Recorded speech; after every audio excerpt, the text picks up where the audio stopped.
All right. So this is probably more comfortable of your world. Yeah. You used it. Just funny because for me, it's like less comfortable. I'm getting used to the podcasting. Because the microphones are... I don't know. It's just, I think it's just because I haven't done it as much and it is new to me. Rather than video, you're saying? Yeah, more than video. Like a camera, and I feel like, oh. And yeah. Even though we are recording this, but I don't know. It's different. It's different. And if I looked like you, I'd be more comfortable. I just like you. It's funny because I feel like I've seen myself on camera a lot playing other people, but since I've been doing this and I've been talking about things that are personal or that I care about and being myself on camera, it's been weird. It's actually helped me disassociate, not in a bad way, but not identify with myself as much because I'm watching this character on camera all the time. That's Emily. Mm-hmm. And watching myself and editing my own face all the time has actually helped me see that character more, I guess. Interesting. Which has been really fascinating. But so anyways, here we are back with Vishnu Das, Michael Gungor. We're going to talk about his new book, This, and it's amazing. It's one of, I feel biased because I have my own story and personal connection to it and the timing of it, but it's been one of my favorite things I've read in a long time. So I'm so excited to talk about it. Yeah, I was telling you the other day that it's been an interesting journey for me because the first time I read it was a draft that you had like a year ago that you sent me. And I read it in the car on a road trip to this spiritual retreat where I was really looking to find something. And it totally threw off that for me, like going up and reading that. And it resonated so deeply to things I had experienced. And then I was going to find something on this retreat. And then a year later, I listened to the audiobook of the final version on the way back from the same retreat a year later, and it kind of bookended this journey for me and just was helpful. So yeah, it's an amazing read. Can you tell us a little bit about what the book is to start for people? Yeah, it should be a simple question. Yeah.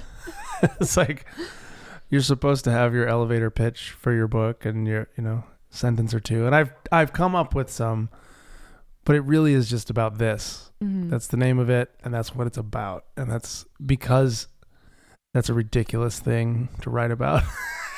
It's hard to say what the book is about because it's about how we want this to be other than it is. And then all the complicated ways that plays itself out, starting with who we believe that we are and our very sense of self, our very identities, and how our experience of the world filters through all the things that we build up in our identity. So for me, all of that had to do a lot with my religion that I grew up in, and my beliefs and my shame that had been handed to me from that whole world. And so my experience of reality, of this moment, was always being filtered through all of these stories. And so I wanted to tell this book. I wanted to tell the story of this book with my story hand in hand.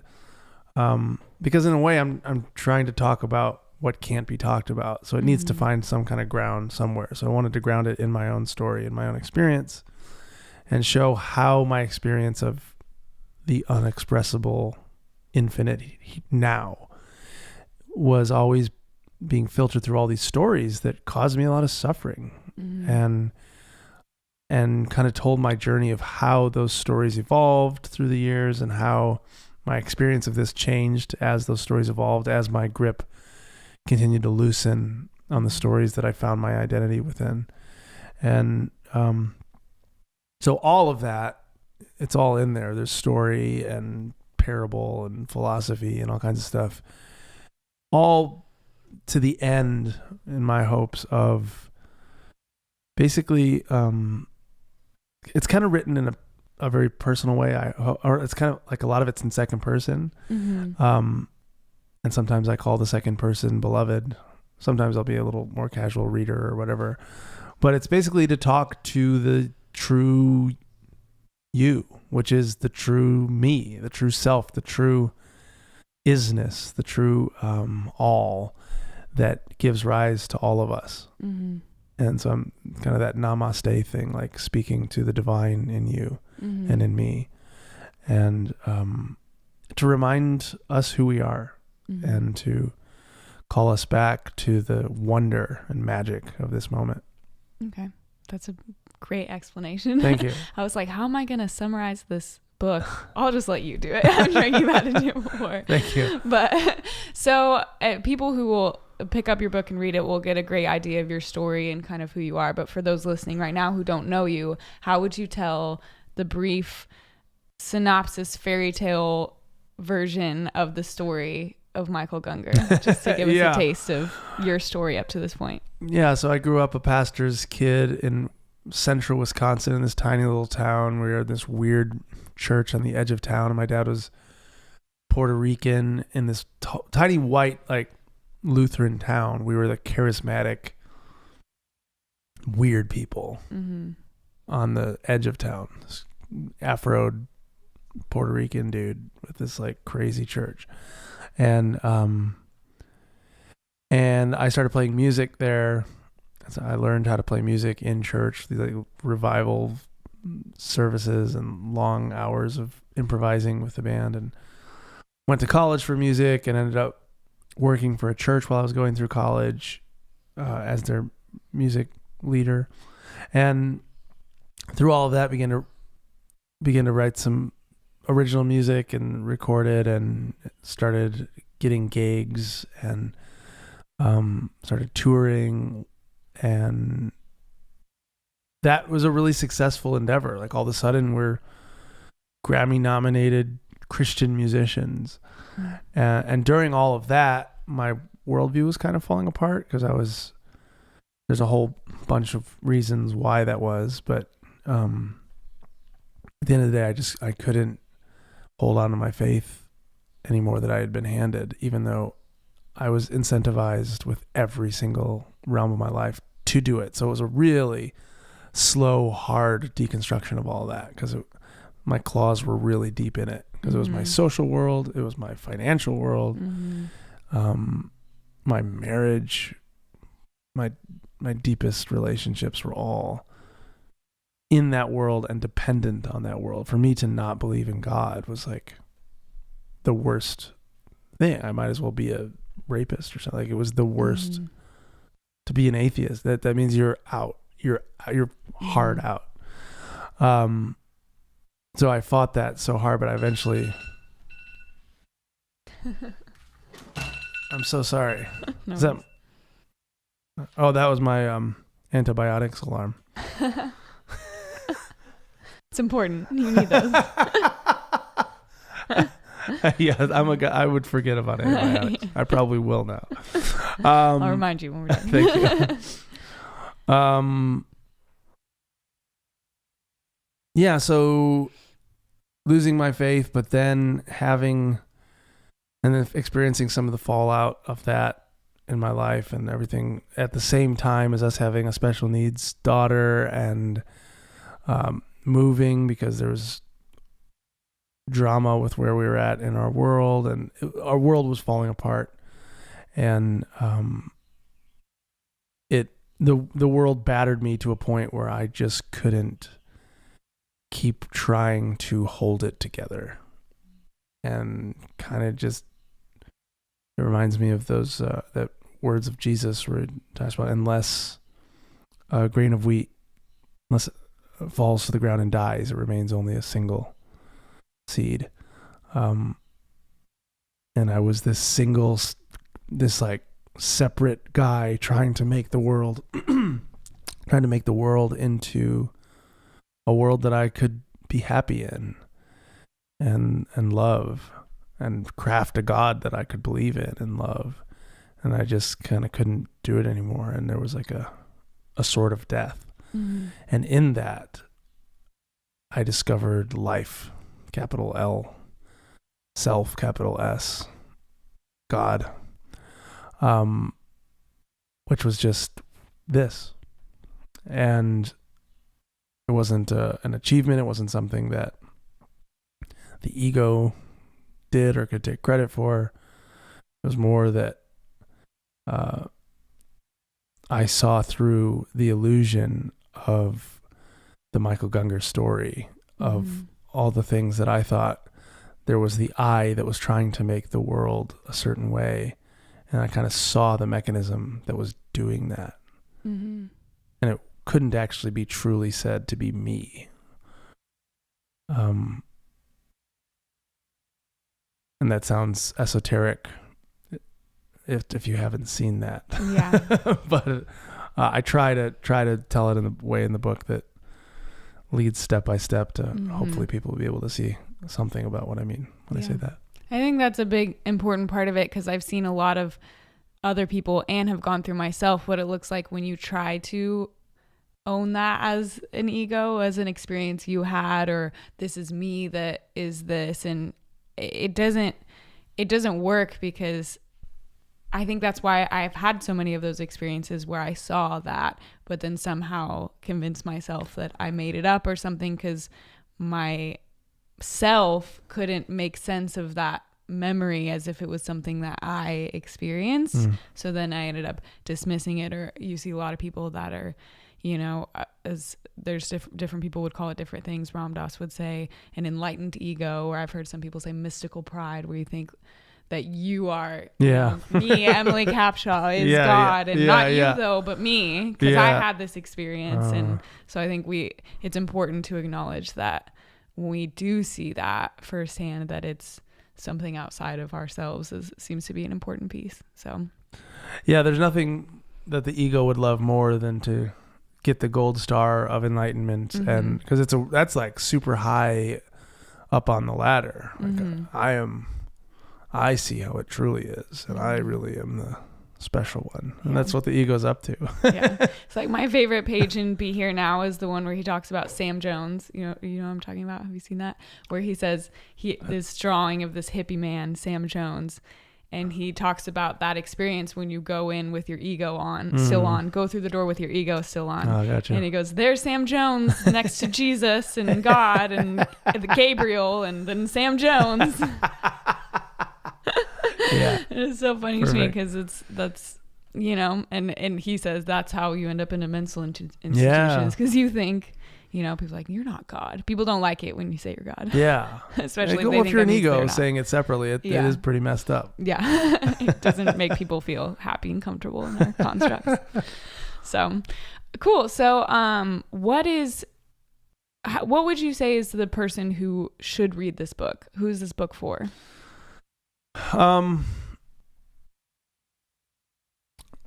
I mean, the book is for whoever will read it, because that is when that happens, that's the perfect thing, because that's what happened. What else could there be?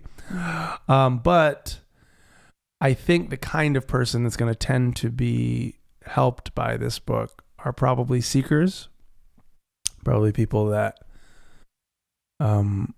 have been seeking some sort of liberation, have been seeking some sort of salvation, probably have had some sort of like transition of all that, as far as maybe the stories you were handed as a kid don't fit as well anymore, or maybe you've gone through lots of iterations of all those stories and you've been looking. There's been a significant amount of movement in your life.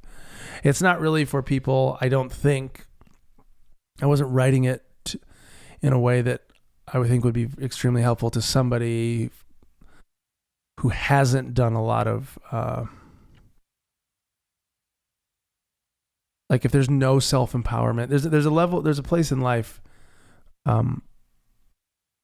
where like you feel disempowered, and you need to actually be in a time of ego, like strengthening. Some people need to be in a time of like, I am Michael Gungor and I can do it. And I'm going to exert my will and my strength, and I'm not just going to take this lying down. I'm going to be the man that I know I can be. And that's a healthy part of development. It really is. A lot of us get arrested at that stage. We've lived in environments where we never got to do that fully. And if that's where you're at, this probably is not the book for you. Because I mean, it could, maybe you'll find something in there interesting. And I hope that the book does not negate that part of a journey or anything like that, because I do see that as a beautiful and important stage of being a human being. But it comes to a point where the I am Michael Gungor and I can do it runs out of gas. Mm-hmm. And it's not quite the same as pre-ego development. It's a post, like, okay, I've really given this my best shot. I've really given the world all that I have, and it's not working. That's more probably the place that it would meet people at, to be a hopeful book, rather than quashing you before you've even given it a try. Yeah, that's an important thing to think about, because in an effort to look at life as this journey, you know, we hear all the time, it's about the journey and not a destination, but I think a lot of times we don't really understand what that means or what that looks like, and we want to arrive to the destination of seeing life as a journey and not a destination, as if that's something we just need. That's really funny. It becomes it's like all those little tricks of I've found in myself all the time, where I'm like, so now I have arrived, so that I see that there is no arriving. I've arrived at not arriving. Good for me. Good for That's great. But it is important to go through all of our own process and not try to get somewhere too quick, because for me, I read the words of, I don't know what I guess I would call truth or the reality of what this is, so many times, and did not understand it because I had not had the experiences necessary to understand it. And as somebody who is a writer as well, there's been so many times where I've experienced something and thought, how can I write this and give it to everybody?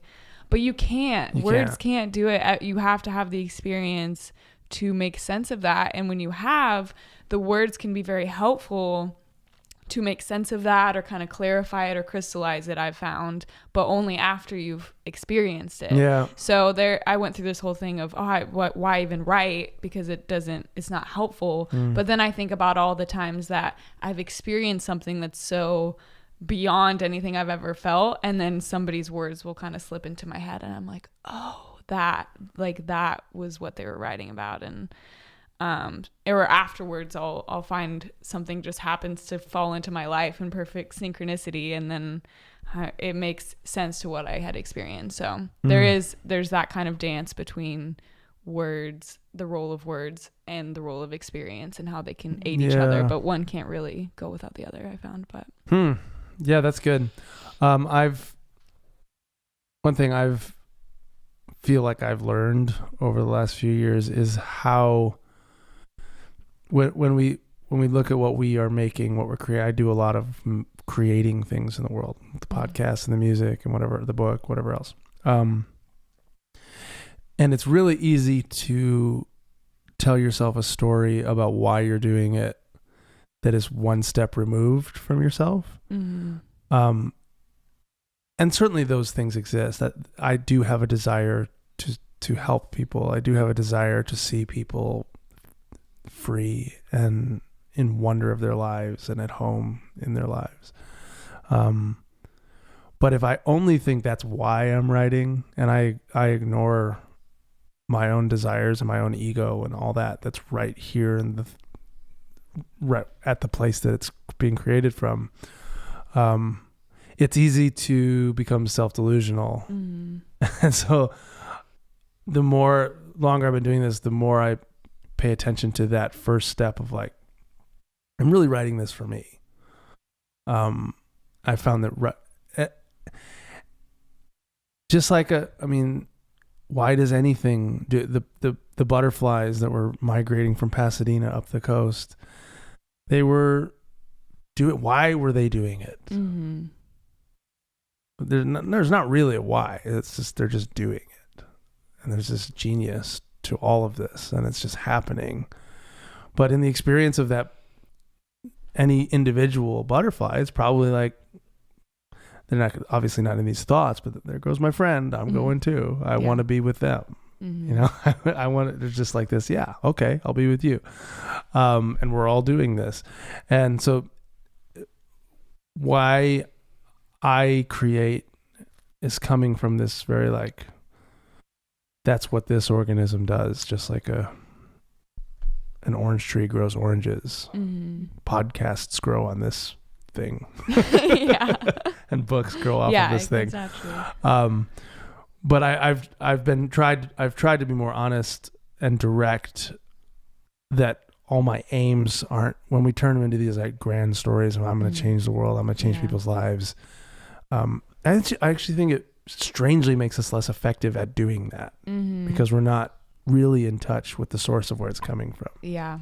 That's so, because we're really taught culturally to do it. You can't do it for yourself. That's selfish. You have to have, everybody says, what's your why? That's something I always hear. What's your why? And you're supposed to respond with this. My why is to save all the babies in Africa.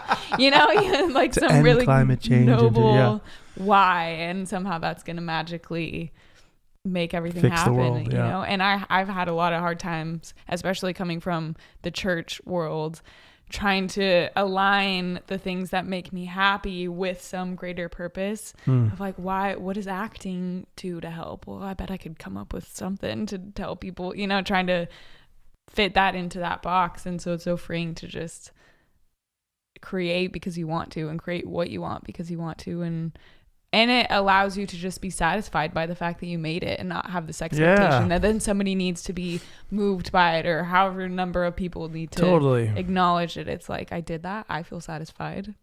What am I going to make next? And knowing that everything has already been made. We've in a sense, we've made it all already. So. Yeah. And when you even look at the big stories that you're telling, I want to help babies, whatever you said. Why? If you keep asking the why question, okay, that's a great why.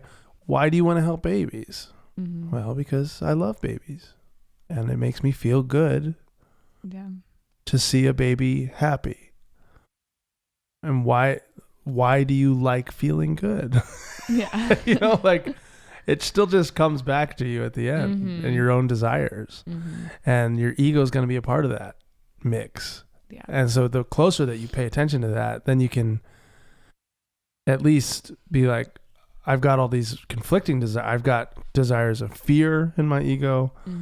There's anger to be found. There's whatever to be found, but there's also some love to be found. There's also some empathy and compassion to be found. And those are still part of the ego. And they're still part of this organism and the mechanisms that it has to try to be alive and be okay for itself. But I prefer the things like empathy. I like acting out of the empathy, that thrill that I get. Not just the thrill, the sense of connection and warmth and belonging and love that I feel when I'm acting in empathy and living in empathy, as opposed to acting in fear and judgment and taboo and alienation and all these like things that separate and parse out, separate and cut up the world. I enjoy the love, warm togetherness better. So when I pay attention closer, I can like put my energy in that stuff rather than the judging everybody and making work that's out of fear and trying to feel special and better than everybody else. Yeah. I feel like I always just walk around quoting Ram Dass all day, every day. That's a good thing to do. I mean, he's just been a big part of what has helped me make sense of things. But he says that he describes part of the awakening process, like you get to this space where there is no right or wrong or morality, yet all you want to do is be moral. Yeah. And it makes so much sense to me, because when we start out, and you explain this in your book, comparing it to music, when you're beginning, you have to have all these rules and the rights and wrongs and within the structure and the scales. Otherwise, it's just a bunch of messy notes because you don't know, you're not ready yet. And it's the same way, the beginning of a yoga. If you're studying yoga, the beginning of it is virtue, morality. This is what's right. This is what's wrong. And a lot of spiritual paths are like that. Christianity in the essence. Some of Buddhism as well. The right thinking, right? Yeah. So it starts within that, and then there becomes a moment where you free yourself of those. Yeah. And then I've experienced that in my own journey, where then I realize that and I'm like, there's no right and wrong. I can do whatever I want. Yeah. But then that you realize pretty quickly when you let that go, that what you want and what makes you happy is those things, because you see that in the oneness of everything. Why would you want to cause pain to your own self or do something that causes more suffering for your own self? And so then but there's freedom to hold it more loosely, but you have to kind of go through that process of. It's almost, I almost think of like the little sticks that you put on trees when they're babies. Yeah. Like to get them, to get them to grow in the direction of the sky. Mm-hmm. And then at a certain point, those sticks do not matter and they're silly. Mm-hmm. And the tree is growing into the sky, but it can also curve if it wants. Yeah. It can also go wherever at some point it's like, try to put a stick on me. Yeah. It's silliness. Yeah. Yeah. We see it all the truths I found that are really deep. We see it everywhere, in the micro all the way to the macro. Yeah. You can see that same principle anywhere you look. But there's a metaphor in the book that I want to talk about. The walking the dog in the rain metaphor. The first version I read didn't explain it, which I thought was interesting, and so I was kind of sitting with it. And then I realized in the new draft, or in the audiobook at least, that you do explain it afterwards. But I want to talk about kind of hearing more into what that was for you, because the first one I heard, because there's three, right? The first one I was like, it's masturbation. It's like, this is a parable about masturbating. And then the second one I was like, oh no, it's death. It's definitely death. Oh, that's funny. And then by the third one it clicked for me. And then I loved the twist at the end with that there is no dog. Yeah. But so explain a little bit about that metaphor and kind of what you're getting at there. Yeah. So there's this guy, Fred, and he's got this tremendous aversion to walking dogs in the rain. He thinks it's just the worst thing you can do. He had some kind of experience where that really was drilled into his head, and walking your dog in the rain, how irresponsible. Like, your dog's going to smell like a wet dog. You're going to have wet dog smell all over your body. You're going to have wet clothes. You could ruin your tennis shoes. Like, it's not good. But he always finds himself doing it, and he just hates himself, because every time it rains, he'll go out and be like, look at the dark clouds and be like, I hope I don't walk my dog in the rain today. But then he's out there and he walks his dog in the rain. And so the parable, it's in three parts. In the first couple, it's intended to just be painting whatever your problem is, fill in the blank, and kind of how just arbitrary it is. Mm-hmm. For me, masturbation was as a young evangelical my crucible. It was the God. And I think the first one comes right after that story too, which probably is why I would think I was viewing it through that lens. It comes right after. She wasn't that just. Just all of a sudden, I'm like, it's masturbation. There's like the masturbation story and then that story. So I thought, Did you see Jurassic Park? I thought that was a totally story about masturbation. That's just what I thought. Everything could be if you looked at it through that lens, for sure. True. But then by the end, Fred sees that somebody else. He sees this woman walking her dog in the rain, and she's fine. And he's like, "What? Is it possible that it's okay to walk your dog in the rain?" And then upon that realization, he looks down and realizes that he doesn't even have a dog. That's just been like an entire hallucination the entire time. His own psychosis. And I think that's what we create these problems because we think they're problems, and that does always come back to the self and who you think you are and what you think your problems are, and those are actually one and the same. Mm-hmm. Who you think you are is what you think the problem is with the world. Yeah. And that's hard to see until you see it. But when I remove the Michael from the story, I can't really find a problem with the world. Mm-hmm. If I don't assume Michael to be the center of the universe there's a dog just came into the room. If I don't assume that I'm the photographer trying to arrange the shot, but instead I'm just the camera through which the all is seeing. It's a fundamentally different. The camera doesn't judge. The camera doesn't suffer. The photographer does. If the camera thought it was a photographer, it was like, oh, I need that to look differently than it does. But it has no ability to make the world other than it is. So it's just futility. Yeah, so that's what the parable is getting at, is the absurdity at the heart of all of our problems. Cool.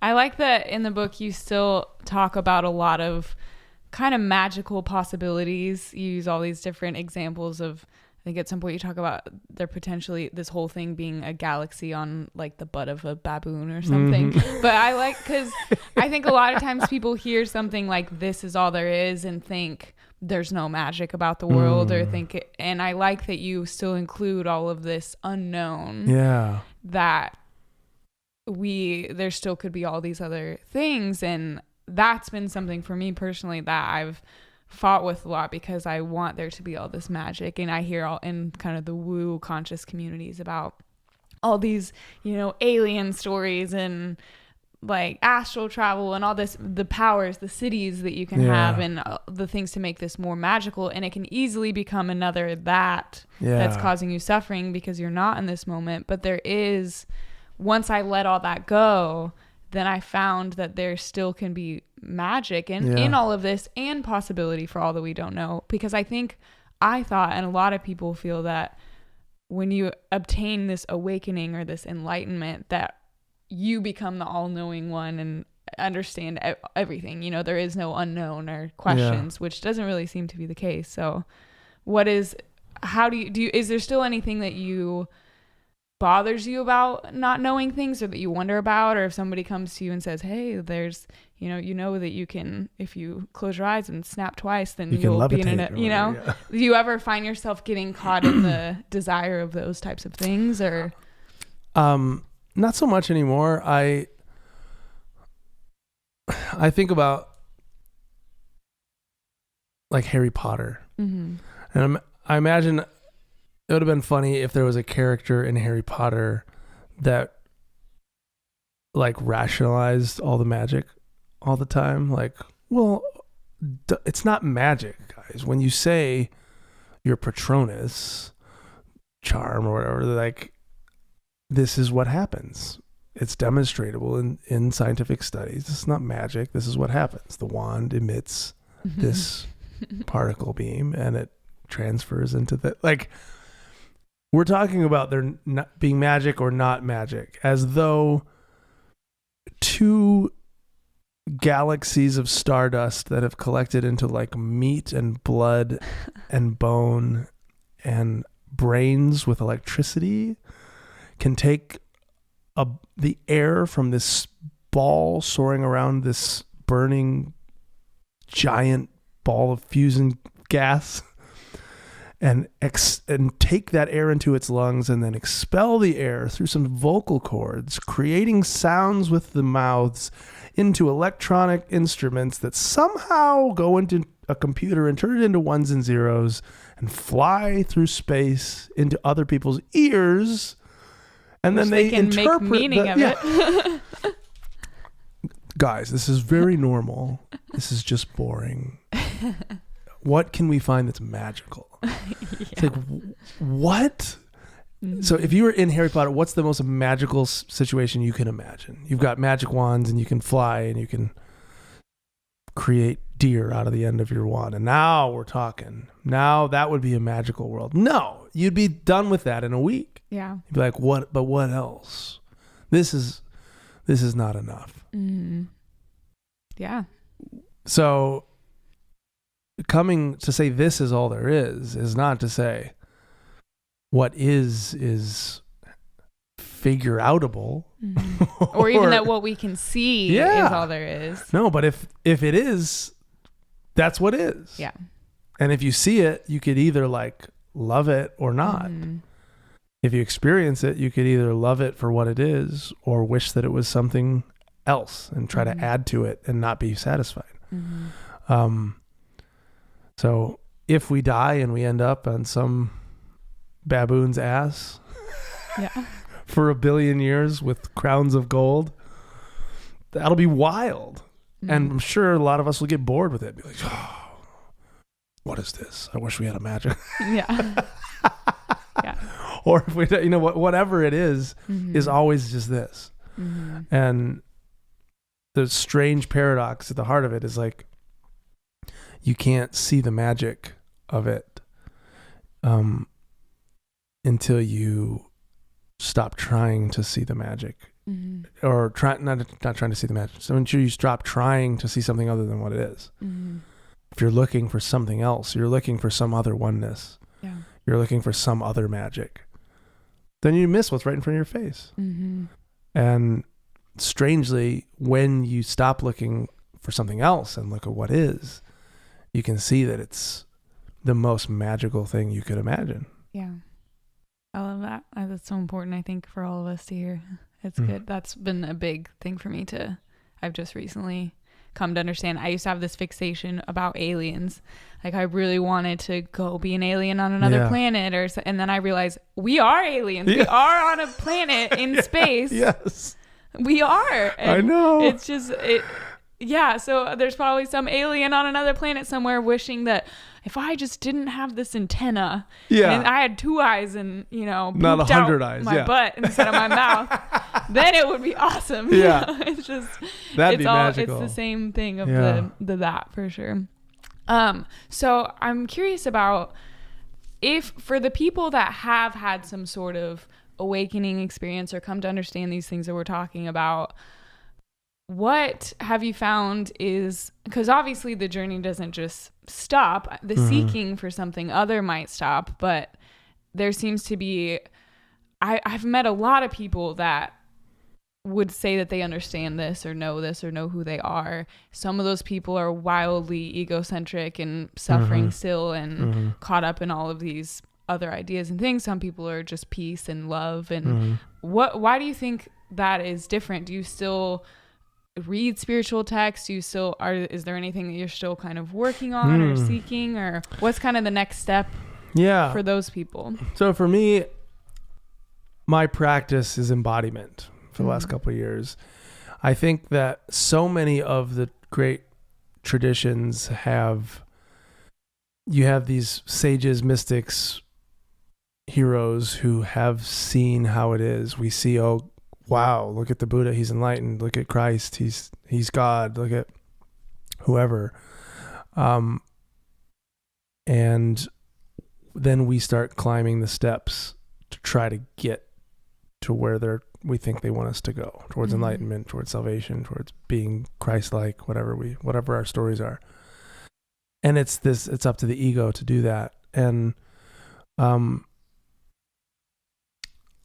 when you see how it is, though, what about you see that the ego didn't do anything to inherit it? So what I'm trying to do with this book, and I'm borrowing this metaphor from a guy named Fred Davis, the stairs thing, rather than trying to climb the stairs, seeing who we are, or our start at the top of the stairs. Why not just take a look at who we actually are, if we can?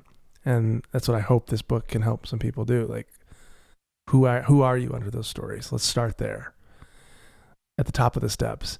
And then when you have that awareness and you can see, oh, I'm not just this separate guy, Michael Gungor. That's a story that people have told about this organism over here that keeps changing. And given like a solid idea to hold, to say that the baby organism is the same as this guy sitting at the table. We need some kind of story to like tie it all together, even though it's not the same. How could you say that baby's the same thing as this guy sitting here? With a story called Michael Gungor. And so when you see through that story, and you see that if there's an I, it's the I am of all of this that goes together, because there is no Michael Gungor without the air that Michael Gungor is breathing, without this planet, without its trees, without all the other life forms that are all part of the ecosystem, without the galaxies that give rise to planets. And So I am the all telling the story of Michael Gungor. And when I see that, now, rather than coming at it from a Michael Gungor trying to get out to the all, I can move to embodiment, which is seeing as the all, and I can see that in my mind. I can see through the thought patterns that I used to have. And then now I can move that awareness into my body, into this body. Because that takes time. That is a lifelong journey of getting it's like when you see a great musician, when you watch Yo-Yo Ma play cello, he's not doing that with his prefrontal cortex. He's not sitting there like thinking every note, like, okay, now I got to play this note. Oh shoot, now I got to play this note. D flat, E flat. It's like, it's in his body. It's down in his fingertips and in his elbows and in his biceps. It's in his muscles. It's in his bones. And so getting this awareness down into your bones and into your muscles and into your automatic reflexes and how you interact with people, how you respond to stimulus and what you're into and all that takes time. So the practice of embodiment, of letting awareness move into your muscles and open them up and relax them, be like, it's okay. You're not who you think you are. You're bicep of Michael Gungor. You're actually part of all of this, and you can relax and be okay. And so I found even though my understanding I've been at a pretty clear place in my understanding that I'm the all. That doesn't waver anymore. It's deepening in my body's experience, if that makes any sense. And over time. And so and that's not just been something that's been my experience that's been told to me from others. I'm like, man, you've just seemed different than you used to be. Yeah. Yeah. And I didn't get that at first when I saw this. I thought my experience internally was radically different, but I don't think I was radically different to the world because I hadn't embodied what I saw yet. And so my work is to get it down into my toe, my third toe, into my belly and into the chakras. This week I've been breathing into I can't remember the name of it. It starts with an M, but that chakra below beneath the belly button or whatever. Yeah. That's been my spot this week of just breathing there and letting space and love open there. And I'm not doing that to be enlightened. I'm not doing that to gain powers. Yeah. I'm doing that to love this body because this body is the way that awareness, that the all is experiencing this life, and it's beautiful. Yeah. That's something I just have kind of recently realized, that a lot of the practices that I've gotten really into or learned about that I thought was to get you to enlightenment, I had that backwards. Yeah. And you don't have to do all these things to get to that understanding, but they can be helpful tools for what you're calling embodiment. Or there's been other kind of, I think a lot of the different schools of thought or practices that we see that all have different names or ways of explaining it are essentially to do that. But then we think that they're to get us to this other get up thing. the stairs. Yeah. Yeah. But it's actually more helpful. Climb down. Yeah. And that's a much easier way to do it, I think, than thinking you have to get to this destination, is to just look back and reflect on that with peace and knowing that there's not a have to about it or a should or to get you to a certain place. And then there can be this piece about not feeling rushed because you understand who you are. And then that process can become a lot less stressful or like an ego trying to become something. Is there any particular practice that you've been doing lately to do that? Before the belly breathing this week, I've done heart breathing has been my thing for a while. Just embodiment exercise. My wound, any Enneagram people out there, I'm an Enneagram 5.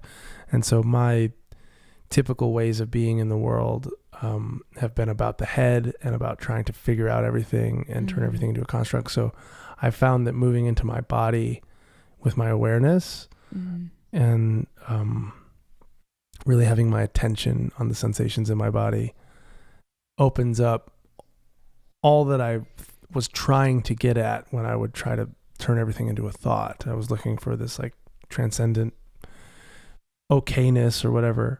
But I found funny enough, and I like the paradox of moving into the messiness of flesh and physicality is actually, I find the feelings that I was looking for of like openness and wonder and okayness by moving in. That's good. I've been noticing you're referring to yourself as Michael Gungor a lot more, and I introduced you in both these segments as Michael Gungor, also known as Vishnu Das. Yeah. So is the season of Vishnu Das, are you going back to Michael Gungor? What's the situation with that? I've been talking about Michael Gungor here because that's the primary ego story. Vishnu Das was a great gift from Ram Dass. He gave me that name in a time that I was... Michael Gungor, I had seen through the illusion of it, but it was still so powerful in my world and in my ears that it was almost triggering because it was my business. It was like my brand. It had all this association with religious stuff and with belief, and it just had a feeling. It's like when you say, when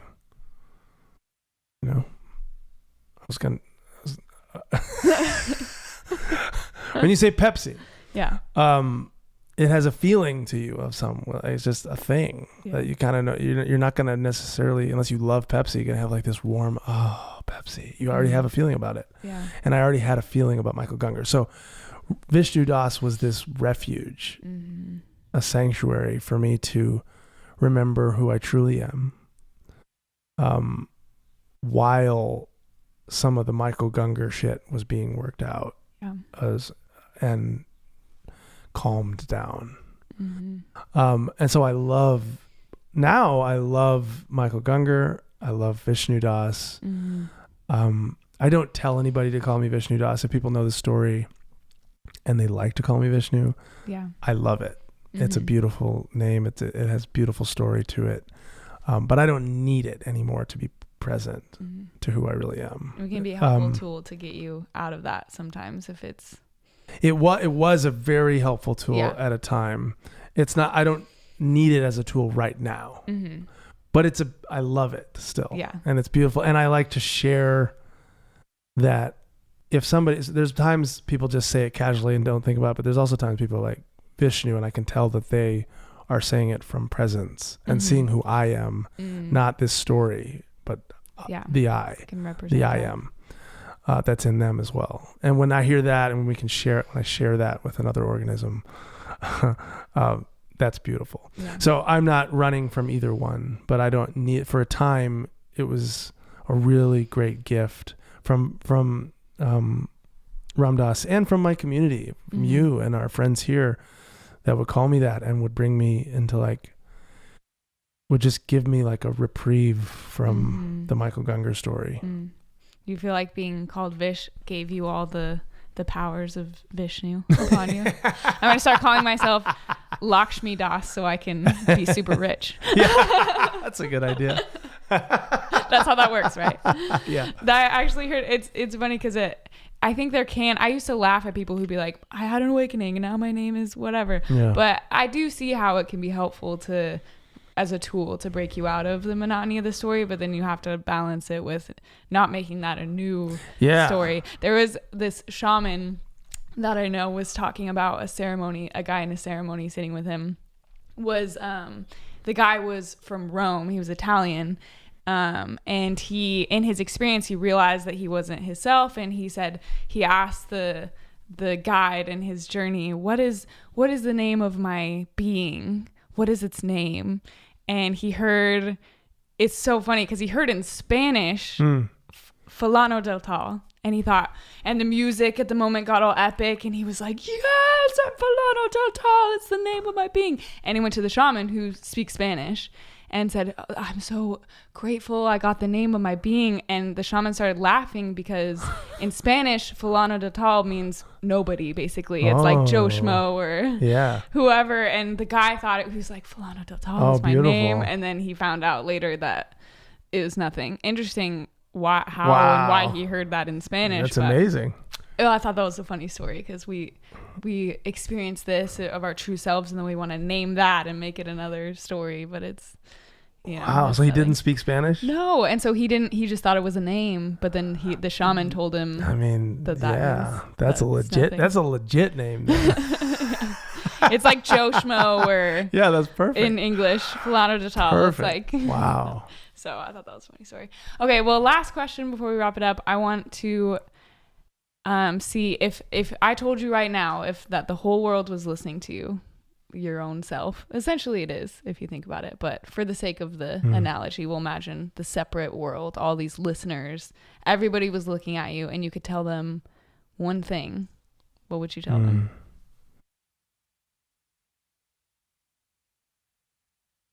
You're beautiful. That's good. Just as you are. Perfect.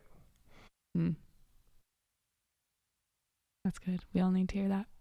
Awesome. Well, thank you so much. This was so fun to talk. I feel like we could talk about this for days, but people probably wouldn't want to listen to it for days. I would. Thanks for having me, Emily. But yeah, this was great. So yeah, check out Michael's book.